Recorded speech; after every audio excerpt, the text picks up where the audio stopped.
എന്താ നേരം വൈകിയേ? അത് അമ്മയ്ക്ക് സുഖമില്ല, അപ്പോൾ ഞാൻ ഹോസ്പിറ്റലിൽ കൊണ്ടാക്കി. ഞാൻ വിളിച്ചു പറഞ്ഞിരുന്നല്ലോ. നീ അറിഞ്ഞോ, ഇവിടെ ഒരു പുതിയ ചെക്കൻ വന്നിട്ടുണ്ട്. അതിപ്പാരാ? പിന്നെ നമ്മുടെ സിഇഒന്റെ അനിയൻ, അവൻ വന്നിട്ടുണ്ട്. ലോയർ ഭാഗം അവനെ ഇനി നോക്കാൻ പോകുന്നത്. ചിലപ്പോൾ അവനെ ആയിരിക്കും ഞാൻ കണ്ടത്. അവനായിരിക്കാം ചിലപ്പോൾ സാധ്യത. ഇതാണ് നിന്റെ ഓഫീസ്. ഈ ഫയൽസിൽ നോക്കിയിട്ട് വേഗം പറ ആരെ അസിസ്റ്റൻ്റായിട്ട് വേണമെന്ന്. പഴയ ആൾക്കാർ വേണ്ട, ഇപ്പോൾ വന്നാരെങ്കിലും മതി ബ്രോ. ആദ്യം വന്നവർക്കാണ് എക്സ്പീരിയൻസ് ഉണ്ടാവും. ഞാൻ പറയുന്നത് കേൾക്ക്. 3 പേരാണ് ഇപ്പോൾ വന്നത്. ഇവള് മതി. അവൾ വന്നിട്ട് 2-3 days ആയിട്ടേ ഉള്ളൂ ഋഷി. അവള് മതി ബ്രോ. ഓക്കെ, അവൾക്ക് എൻ്റെ സീറ്റിൻ്റെ ഓപ്പോസിറ്റ് ഒരു സീറ്റ് കൊടുക്കണേ. ഞാൻ പറഞ്ഞു നോക്കാം. എന്താ നീ വന്നപ്പോൾ മുതൽ ഇവിടെ ഒന്നും അല്ല, ഞാൻ നിന്നെ ശ്രദ്ധിക്കുന്നുണ്ട്.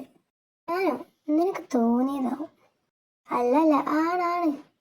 ഇവിടെ കിടന്ന് ഒച്ചപ്പാടുണ്ടാക്കിയ പണിന്ന് പുറത്താക്കും. Sorry sir. ജൂഹി, നീ ഋഷിയുടെ ക്യാബിനിലോട്ടൊന്ന് പോകും. ഇനി മുതൽ നീയാണ് അവൻ്റെ അസിസ്റ്റന്റ്. Okay sir, congrats. എന്താ, നിനക്ക് അസിസ്റ്റന്റ് ആവാനാണോ താല്പര്യം? അതാണ് നല്ലതെന്ന് തോന്നുന്നു. ഓക്കെ, എന്നാ ഇനി മുതൽ നീ എൻ്റെ അസിസ്റ്റന്റ്. അത് വേണോ സാർ? വേണം. Okay sir. Kavin sir. Yes. നീയാണോ? നിൻ്റെ സീറ്റ് അതാണ്. നീ അതിൻ്റെ മേലുള്ള ഫയൽസൊക്കെ ഒന്ന് ക്ലിയർ ആക്കിയിട്ട് കാണിക്കും. Okay sir. ഞാനൊക്കെ കൊള്ളാം, ഐ ലൈക്ക് ഇറ്റ്. എന്താണോ ഇയാൾ ഇങ്ങനെ നോക്കുന്നത്? സാർ കഴിഞ്ഞു. ഓക്കെ, പോയിക്കോ, സമയമായില്ലേ. നീ എങ്ങനെയാ പോകുന്നത്? ബസ്സിൽ പോണം. ഇപ്പോൾ ബസ്സൊന്നും ഉണ്ടാവില്ല, ഞാൻ വേണമെങ്കിൽ കൊണ്ടാക്കി വിടാം. അയ്യോ, അത് വേണ്ട സാർ.